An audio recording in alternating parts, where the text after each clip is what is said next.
ตัวอย่างที่ดีมีค่ากว่าคำสอนเนี่ยเบิ่งตัวอย่างถึงแม้ว่าก้อนหินก้อนใหญ่สิเต็งเอาไว้ทับเอาไว้แต่ไม้ที่ค้ำยันอยู่นั่นก็หรือว่าก้อนหินที่อยู่ข้างล่างก็อยู่ได้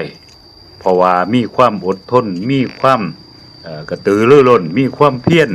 พยายามอยู่ตลอดเวลาเพราะนั้นเฮาต้องเบิ่งหินนี่แข็งแกร่งเป็นตัวอย่างจะเหนื่อยยากสักปานใดก็ตามเฮาก็บ่ท้อเฮาสิสู้ต่อไปแม้บ่รวยเฮาก็บ่ขวยเขินเฮาก็สิรู้จักพอดีอยู่ในตนเอาพอเพียงอยู่ในชีวิตเพราะฉะนั้นนี่ความสุขเกินใจของเฮาใจเขาสุขเกินก็คงสิเกิดขึ้นได้